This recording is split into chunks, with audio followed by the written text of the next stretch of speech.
Good afternoon, everybody. Thank you very much for joining today's Granite State Clean Fleets webinar and questions and answer session. My name is Jack Wade. I am the mobile source supervisor here at Hampshire DES. Also with me today are Mac Levere, who is our grants program coordinator and who will be leading today's webinar. Additionally, the tech services administrator, Jessica Wilcox, is with us today. So it looks like we have 35 folks on already. We'll give it just another minute or two for folks to filter in before we get started. So sit tight. We'll start in just a second. Thanks.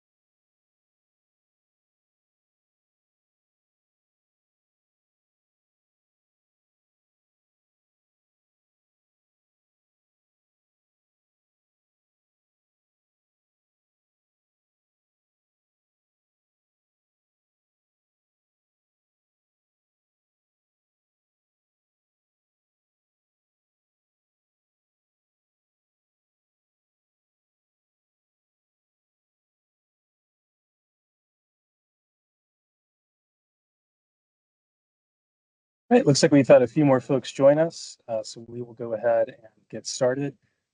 So Mac, if you want to go ahead and take it away with the presentation, we'll delve into it. Great. So welcome. We are, of course, the part of the Department of Environmental Services. This webinar is focused on our Granite State Fleets program. My name is Mac again. I'm the grants coordinator here.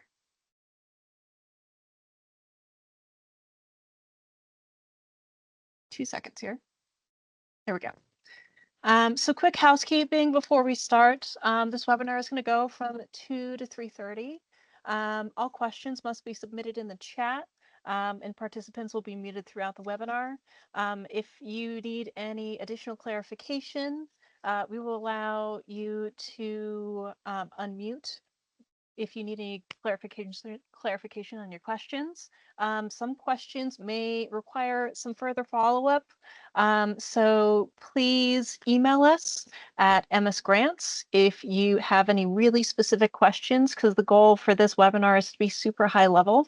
And then any of those questions that are new, we will put in our FAQs document, and we'll put a new version of it on our website, on our Granite State Clean Fleets webpage.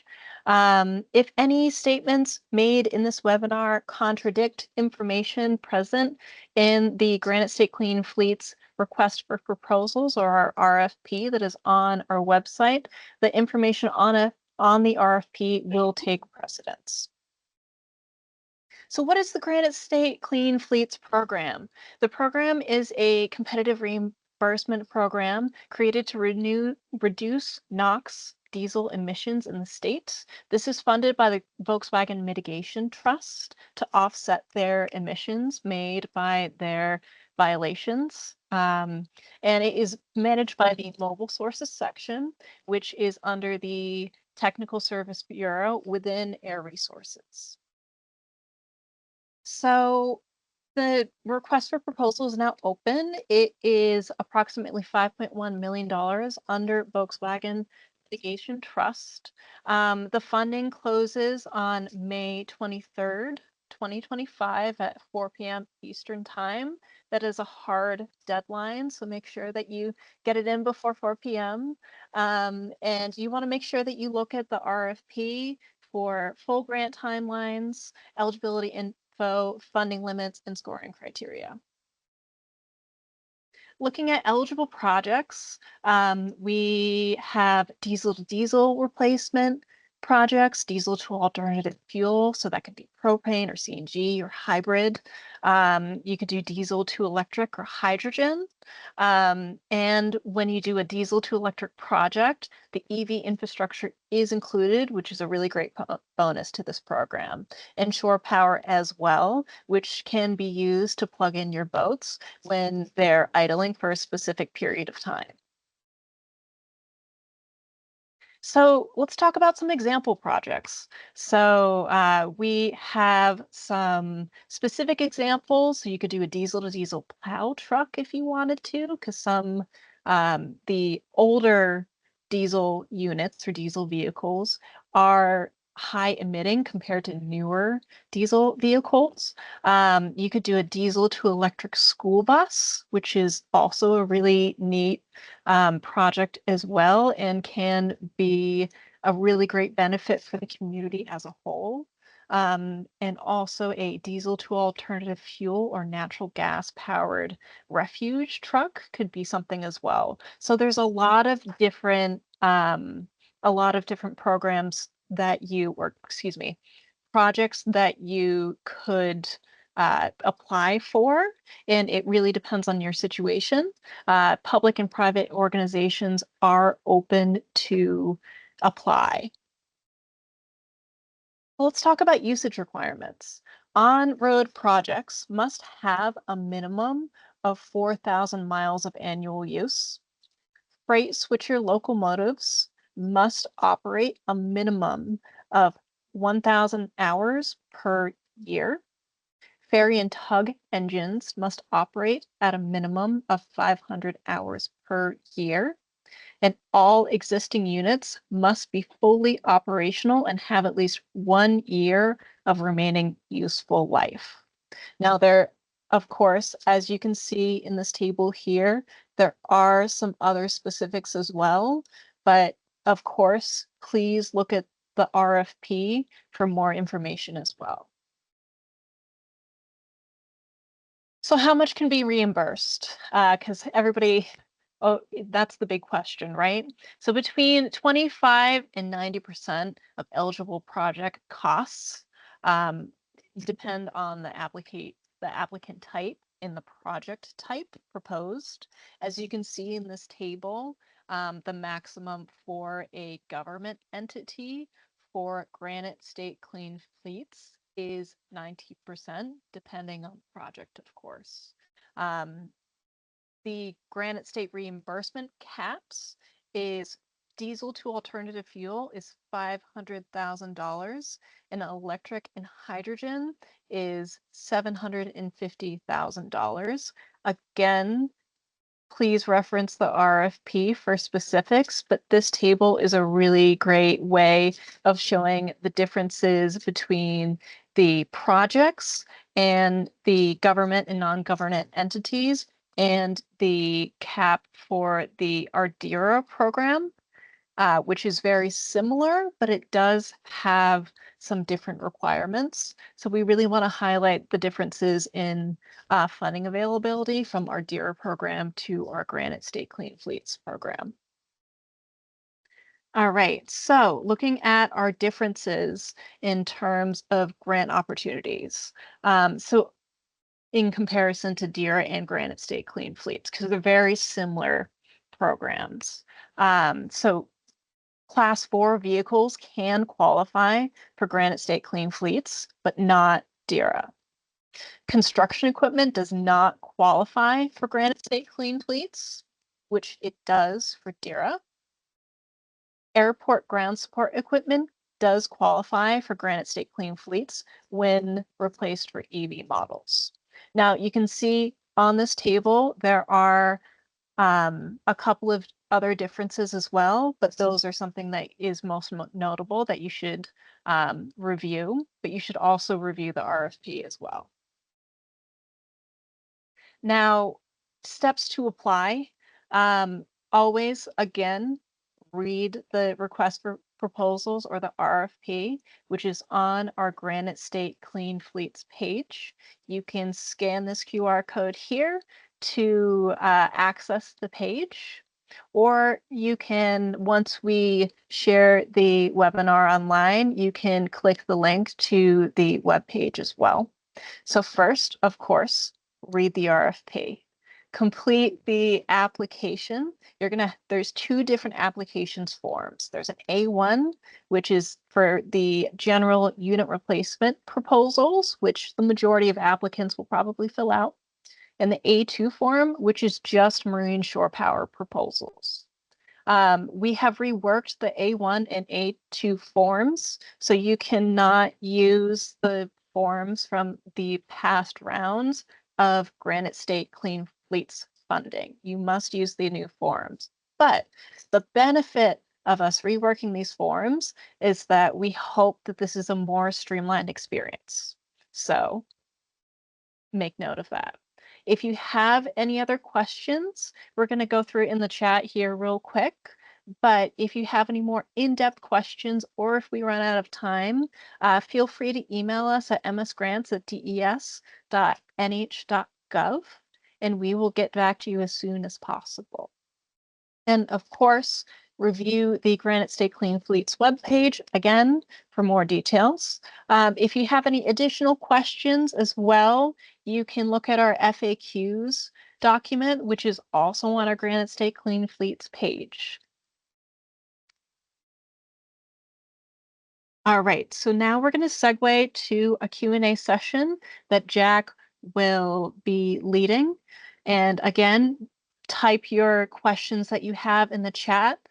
Any general questions is great. If there's any project-specific questions or something that's a little bit more long-winded, we want to have you email us at msgrants so that we can keep this short and sweet for everybody. Thank you very much, Mac, for the presentation. Before we get into the Q&A, I did just want to highlight a couple of things. I think we left off on our housekeeping slide, the recording bit. So yes, we are recording this webinar. We will be posting the recording once completed, and we'll be taking all the questions from this chat. And if we don't get to them today, we will incorporate them into the updated frequently asked questions document. Or alternatively, if they are some of these really interesting nuanced questions, which we've already been receiving from lots of different folks, we may ask folks to email those directly to us at MS Grants, and we can provide a better, more full answer to some of those questions. So along with that, I do see that we've had some folks put some questions in the chat already. One last thing before we kind of get to those. We have set this webinar up for 90 minutes, so it is scheduled to run to about 3:30 this afternoon. If we don't, end up using all that time, then we'll end the webinar a little short and give you all back, 30, 45 minutes of your day. So with that being said, looks like the first few questions do kind of revolve around some of the usage requirements and project eligibility. Mac, I'm not sure if you're able to go back a few slides, maybe to the usage requirements slide. And once we're there, I can start taking some of these questions on board.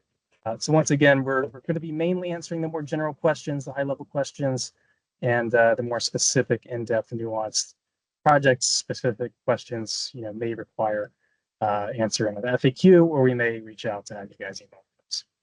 So along with that, we'll go to the first question here. This is from Chris Knudsen. Would a diesel-to-diesel ambulance qualify? That would be an eligible project type, provided it meets the requirements of the request for proposals.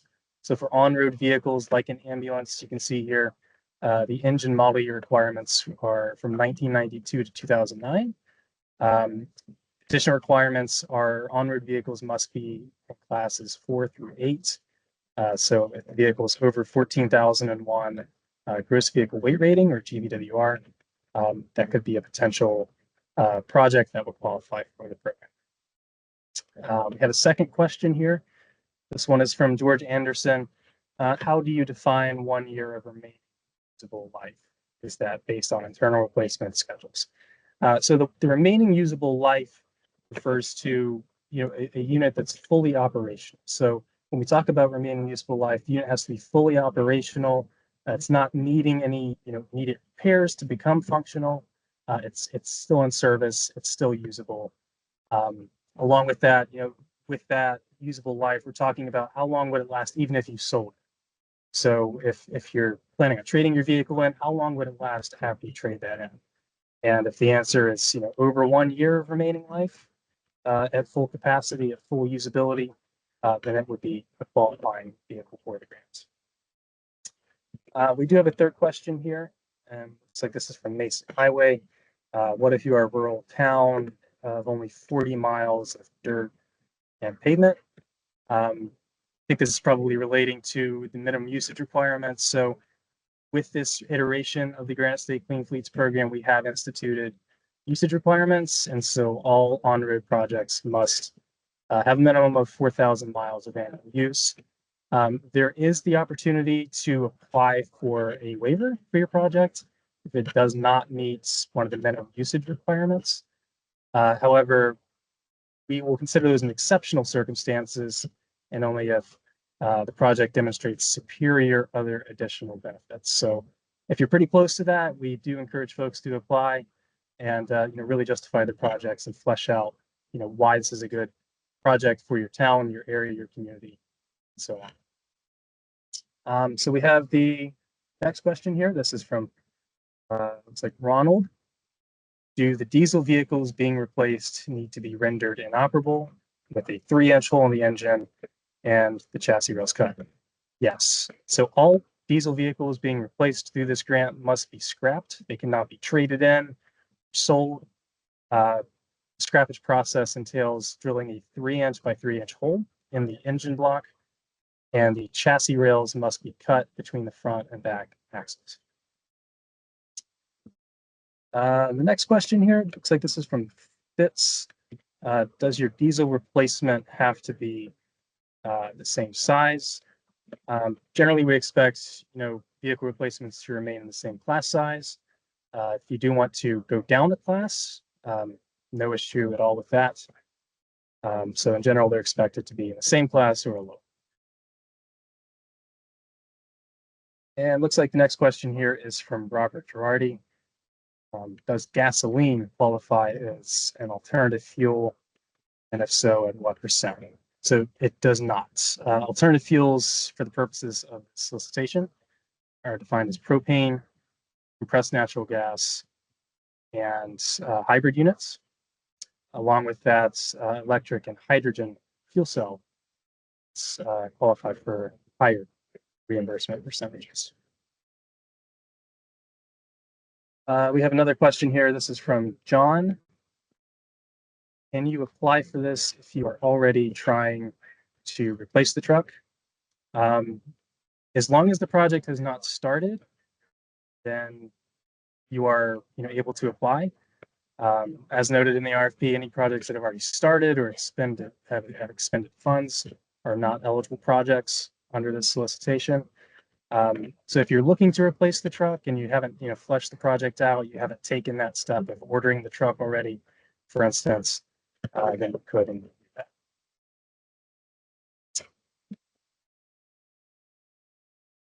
So we have another question. This is from Ed Thayer.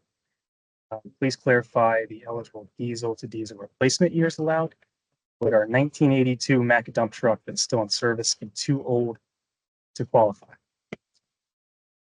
So with the engine model year requirements for this grant, these are dictated by the terms of the Volkswagen Mitigation Trust under which the state received this funding.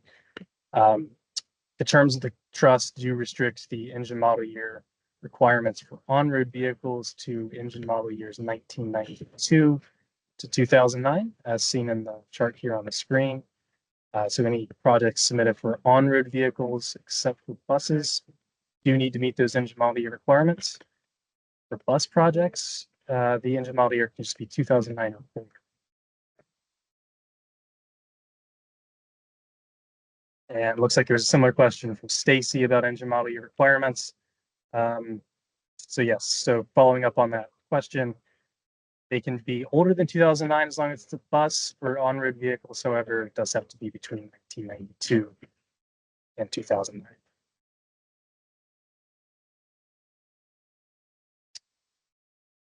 And looks like we had several other questions. Another one from Adam as well. The model years for 1989 truck. Again, please refer to the eligibility chart that we have on the screen there. It's like a follow-up question from Mason. They do 3,000 miles. What about hours runtime translated to miles? So again, your projects are expected to meet a minimum of 4,000 miles of annual use. We do take into account idling hours when folks submit their projects. That is factored into the emission scoring that we review all the projects on. So please provide accurate information for idling hours as well with your proposals.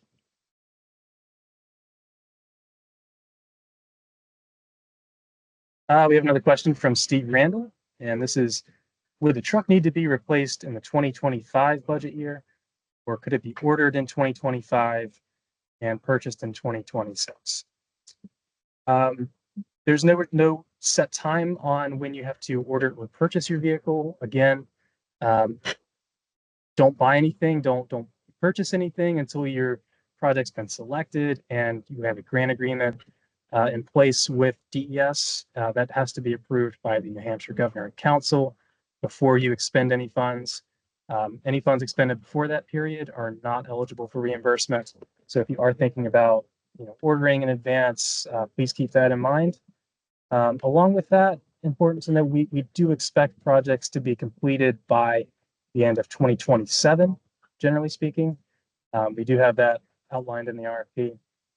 However, we do set completion dates for projects on a project by project basis. Looks like we have a question from Fred Mitchell. 1997 KME that runs, however, the chassis rails are rotted and was taken off the road. So all vehicles that are submitted through this program do need to be fully operational. So if it's not able to be run for any reason, currently it would not be an eligible vehicle with the program.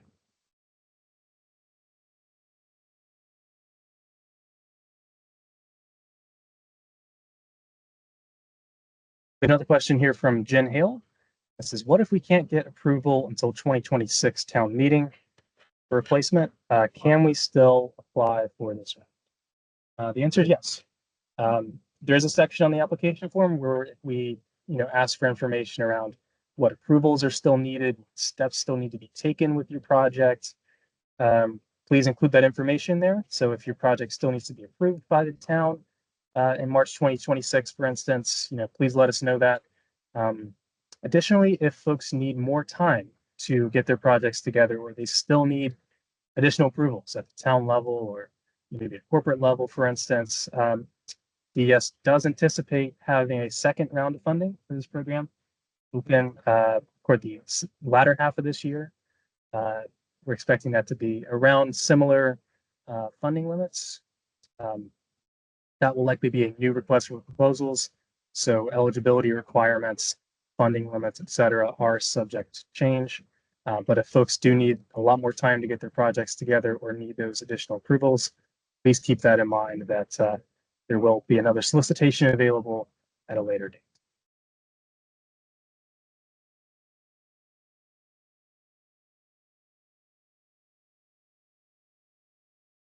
And we have a question from Levin Kinchi. So our existing vehicle that we are trying to replace is fully operational and meets the mileage requirements. However, it was not used in the previous 2 years. Does this vehicle still qualify, or do we need to request a waiver? This may be one that we'll come back to in a frequently asked question document. Typically, we're asking for on-road units that they meet that requirement of 4,000 miles of annual use. They do need to have that 1 year of remaining useful life and be fully operational as well. So Levin will come back to that question after a little more discussion and provide that answer in the frequently asked questions.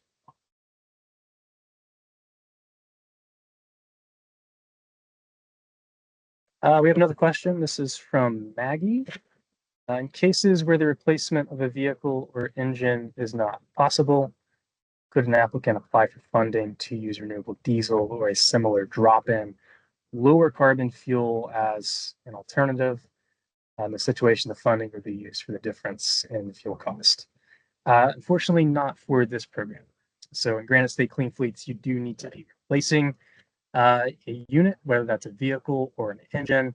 If you're not doing a unit replacement project, the other eligible project type is the installation of a marine shore power system.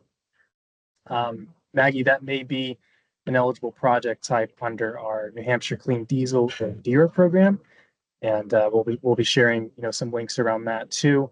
We don't currently have a solicitation open for that at the moment, but a good program to keep in mind in case you have a project like that that you want to explore in the future.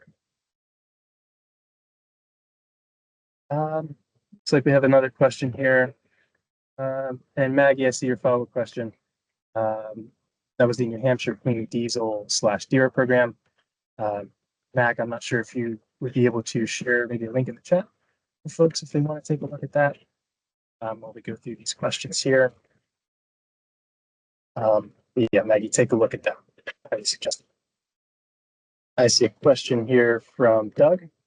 EPA has a separate program for electric school buses. Current round is now closed. Is there any news about a future round of funding for electric school buses?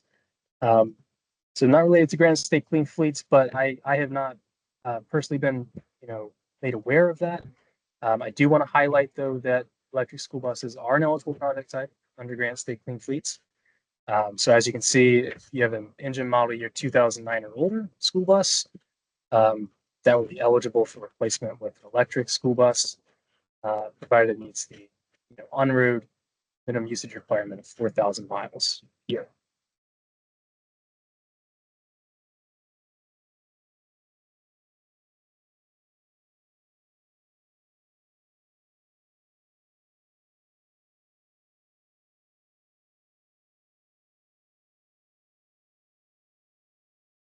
And I see a couple of questions from Justin Campo, and these are relating to what if we ordered the vehicle, but we haven't paid for it yet since it will take 4 years to get.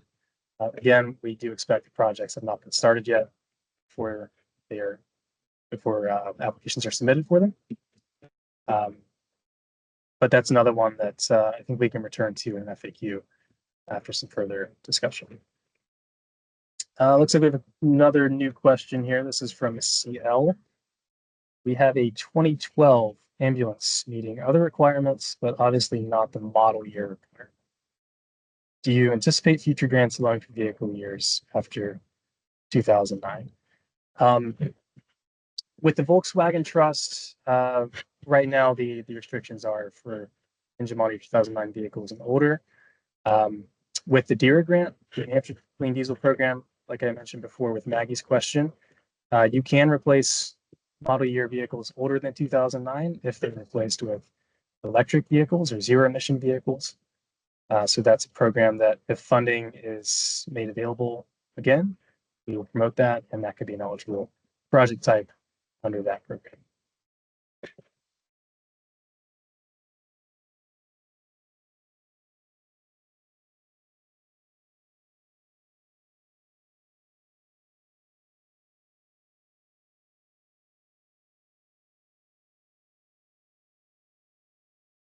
Okay, passed over another question from George Anderson regarding engine model year requirements. Is this based on the VIN number or the engine serial number? So this would be the engine model year, not the vehicle's model year.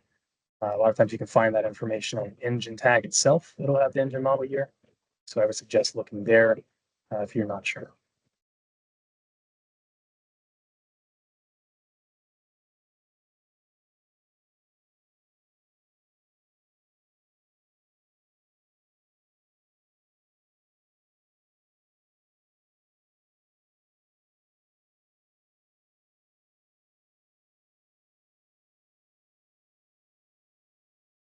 I believe that's all the questions I've seen so far. So folks want to keep them coming. We'll be hanging out for a little bit longer. Give it a few more minutes, and if we don't have any additional questions, then we'll wrap up a little early and give you guys a lot more time back in your afternoons.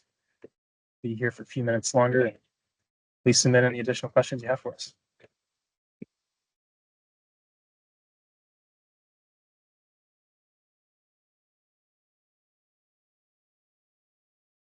Maggie, I'm going to drop the New Hampshire Clean Diesel program in the chat right now for you.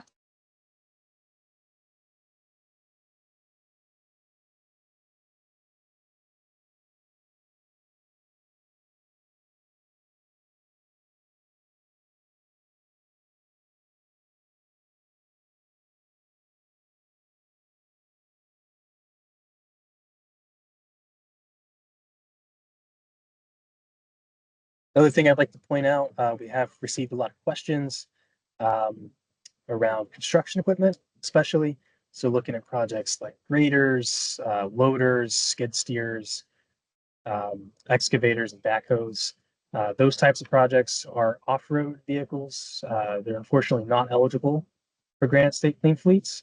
However, those projects are eligible for the New Hampshire Clean Diesel or DERA grant program. We do have many projects in those category types. So if your town or municipality or your business is thinking about replacing those types of equipment, please keep that program in mind. We don't have an open opportunity at this point, but if funding is available again down the road, we'll obviously be promoting that through all of our e-news bulletins and different outreach methods. So um, always keep that in mind if you've got one of those off-road or construction type projects.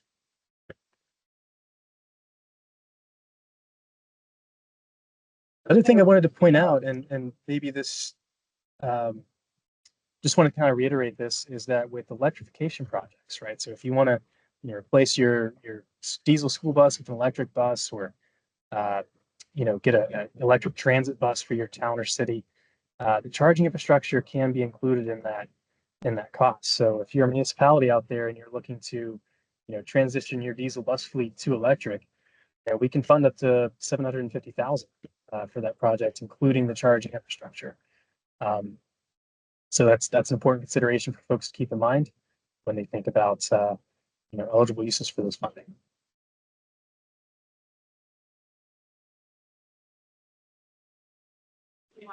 For everybody's convenience, I'm going to drop the Granite State Clean Fleets link in the chat as well.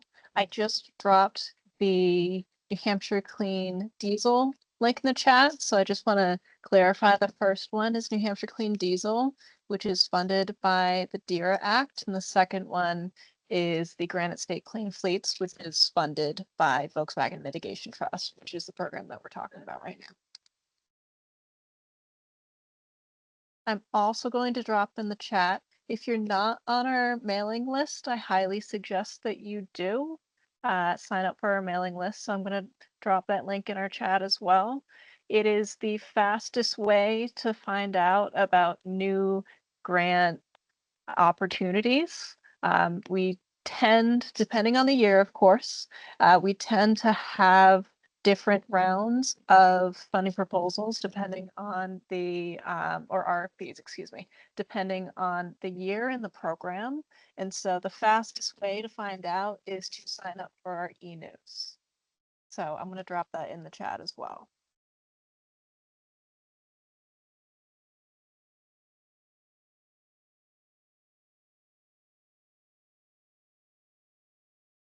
Like we got a new question here from Steve Pecci. Do you have to replace the truck with electric or propane truck, or can it be replaced with a new diesel truck? All of the above, Steve. So diesel trucks can be replaced with either a new diesel, a new electric truck, propane truck, or even compressed natural gas or hybrid or hydrogen fuel cell, if there's one out there for your project. There are different funding percentages based on what type of fuel you're proposing. And so if you're proposing to replace a diesel truck with a new diesel truck, if you're a municipality, you could be looking at 70% maximum reimbursement of eligible costs. Whereas if it's with an electric truck, that could go up to 90%. And that again includes the charging infrastructure for the new electric truck. So one thing that we wanted to expand on with this round of funding compared to the last one in 2023 was enabling the usage of more alternative fuels. So, making propane vehicles eligible, compressed natural gas vehicles eligible, and hybrids. Because we know New Hampshire has a great diversity of different fuel types out there, and certain use cases are more suited to one versus another. So we wanted to make sure that all those projects had the possibility to be funded through this grant.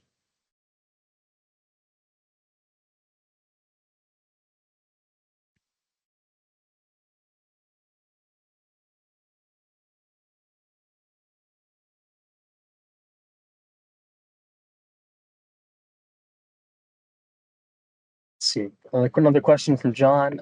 Can you use the grant to replace an eligible truck or a truck with a gross vehicle weight that has a lower gross vehicle weight that does not qualify? John, if I take you off mute, would you be able to clarify a little more on that question? I just want to make sure I'm fully understanding what you're asking before you have a response. So, John, I'm going to allow you to unmute if you'd like to clarify.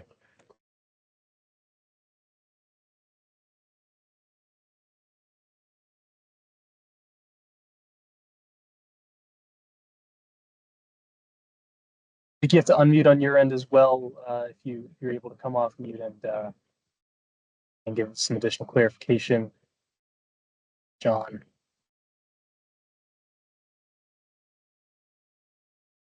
can also put it in the chat if that works for you.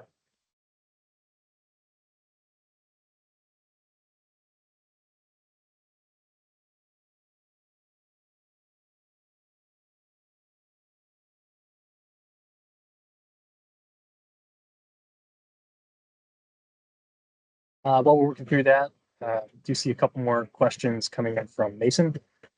Can you buy a used truck or leftover new? So Mason, I would go ahead and refer to ERP. So with diesel units, for instance, the model year does need to be, engine model year needs to be 2023 or newer. So if you can find a unit that meets that qualification, then eligibility is there for it. And what if you get the grant, but then the funding from the select board doesn't come through? Can you return the grant funding? The answer is yes. So if we do have a grant agreement approved for your project and it's gone through the GNC process, we can always terminate the grant agreement if the town's not able to make it work and provide the matching funds as well. That's always an option. We hate to see that happen, of course. So if there is some uncertainty with funding at your local level or the support from the select board, we would like to know that on the application when you submit. But yes, that is optional. The thing along with that I'd like to mention is folks do need to fund the entire project up front. So if you're submitting an application for a $500,000 fire truck, just to take an example, because this is a reimbursement grant, your town does have to pay full $500,000 up front for the truck, and then submit for reimbursement for the eligible project costs at the percentages specified in the request for proposals.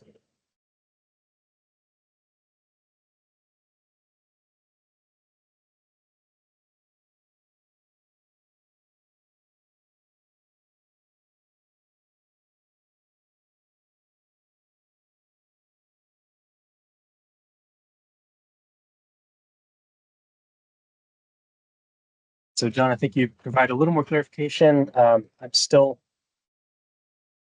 a little bit muddy on how to respond to that. So I have a truck that qualifies for the grant, but I would like to replace it with a 550 dump truck. So, John, maybe you're able to answer in the chat. Is the truck you're proposing to replace the old truck with a larger or smaller truck, completely different? Just a little more specifics, and I think I can give you a better answer. Maybe it would be helpful also to note that any replacement vehicle that you buy needs to be used for the same purposes as the vehicle being replaced. So if you're replacing a dump truck, then the replacement also needs to be same form and function of the vehicle. If it's a smaller vehicle and it's eligible with all the stipulations as outlined in the request for proposals. Excuse me. So class size, engine model year, and minimum usage requirements. Then you can absolutely replace it with a smaller unit. Typically, smaller units, can see better fuel economy information, and ultimately, we're trying to reduce emissions. So that's generally a good thing. So yeah, if it's just the same purpose but smaller truck and less gross vehicle weight, again, as long as it's a class 4 through 8 vehicle, yeah, no issues there. Thanks for clarifying, John.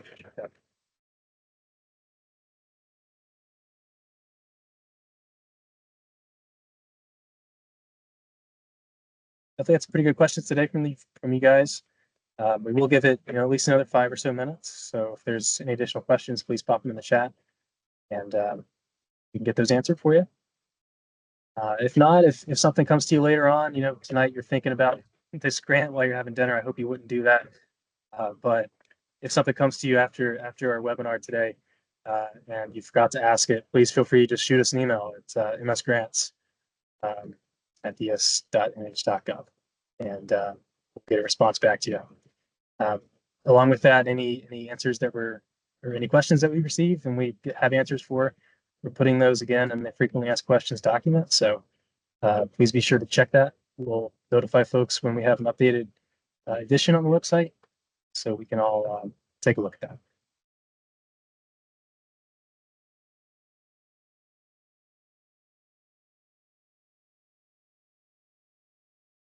Okay, one more question from Mason. How long does it take to get the money once you get the grant? So once we go through the, let me back up. So once the funding opportunity closes, and that's again on May 23rd at 4 o'clock Eastern time, all those projects are scored and reviewed by a scoring committee. Selected projects at that point are moved into the contracting phase where we draft grant agreements with you. Those are internally reviewed at several levels before being submitted to the New Hampshire Governor and Executive Council for approval. Once the grant's been approved by the GNC, we then send out those to proceed letter to applicants, at which point the project can start. So really, you're receiving that money once you complete your project. So it's all kind of dependent on how long does it take for me to get my new unit or install my marine shore power system. Once that's been completed, you would submit your reimbursement documentation. And then once we have that, we submit that to the Volkswagen Trust, and they process the reimbursement. So the timeline really depends on the project and how long it takes to get completed. Sorry, I can't be a little more specific than that, but it is highly project dependent. Some are very quick, some take a while. So.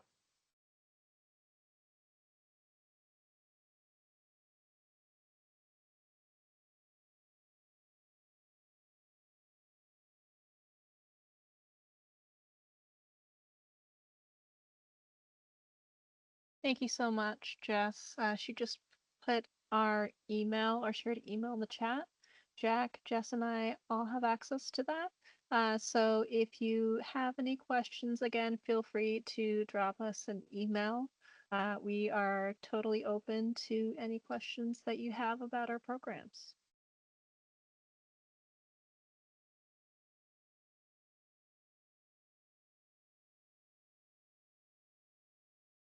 Yeah, the other thing I want to pass along there, and thanks Mac and Jess for putting the links in the chat and connecting folks to those resources. But one other thing I wanted to mention is when you do submit those applications, please make sure you're reading through it, you're comprehensively understanding what we're asking for, what we're looking for. We have requirements on providing quotes for your project, as well as photographic documentation. So before you submit, please make sure you're checking all those boxes and that you have all your documentation in order before you submit. Also, don't leave it to the last second. We hate to see applications submitted, a few minutes after the deadline, and unfortunately not, be able to be considered. So please don't leave it to the last day to submit your projects.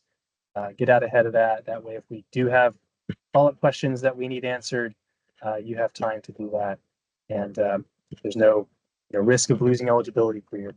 So.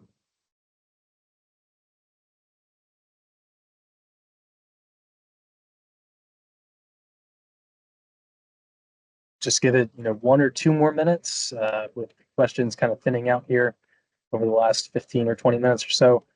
But any last second questions, please get them in there. We'll hang out as long as we keep getting them, but if they've trailed off, then we'll end a little bit early and give you all time back in your afternoon. So we'll give it another 2 minutes or so for additional questions. And if we don't receive any, we'll go ahead and end this webinar a little bit early.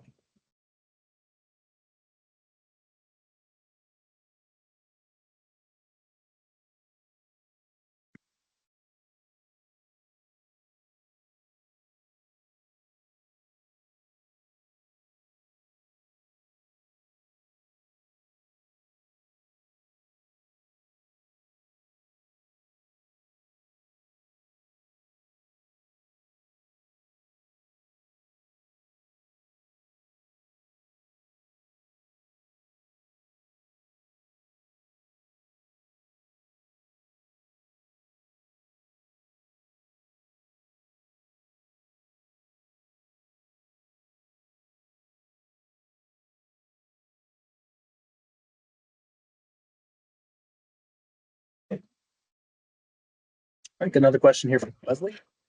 Does the DERA program have similar guidelines of eligibility? That's it's a pretty broad question to answer. So depending on the project type, a lot of the engine model year restrictions can be pretty similar. The DERA program has stricter requirements in terms of minimum usage. So, for instance, an on-road project for say a plow truck or fire truck, those vehicles have to travel 7,000 miles a year under the DERA program. However, for off-road vehicles, we're looking at 500 hours a year of use for the DERA program. So the eligibility guidelines really differ depending on project type that you're looking at. The funding percentages are also different too. As Mac showed a few slides, you can see that typically for Granite State Clean Fleets, the funding percentages are a bit higher than they are under DERA. But yeah, so highly recommend, Wesley, if you're interested in that program, to check out the DERA website, look at the last request for proposals. It's got a lot of that information in there about eligibility and funding percentages and so on. And again, if you have any further questions, please reach out to us at our email address, and we'll be happy to answer anything you got. We do get a lot of questions about the DERA program. The round 1 is currently closed, but we keep and we do the same thing with Granite State Clean Fleets as well. We keep the information in the request for proposals on the page as a reference for people to use for future rounds of funding. Of course, the next year, or if we revise the RFP, we'll put a new version of the RFP up, but we do have that up there as a resource for people. So if you're looking into, let's say, a future round of DERA or a future round of Granite State Clean Fleets, that information is up there as a resource until it's changed for the next round. Yeah, thank you, Mac. That's a great point. So even if we don't have an active funding round, please look at those RFPs to know kind of generally what's required under that program, and see maybe if your projects would be eligible for it. So it's a great call. I think we'll give it 1 more minute. We'll go to like 2:50, and at that point, if there's no more questions, we'll end a bit early. But keep in mind, we'll be posting the recording of the webinar and the updated frequently asked questions sheet on our website, and we'll be circulating those links as well through our newsletters. So keep an eye out.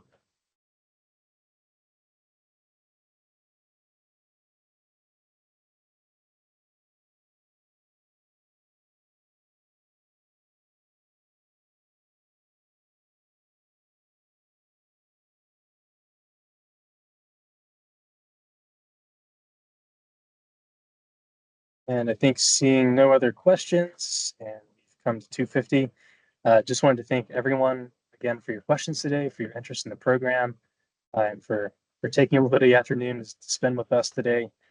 So thanks again for all your interest. We look forward to seeing all of your project proposals and to connecting New Hampshire communities businesses with this funding opportunity. So once again, thank you all very much.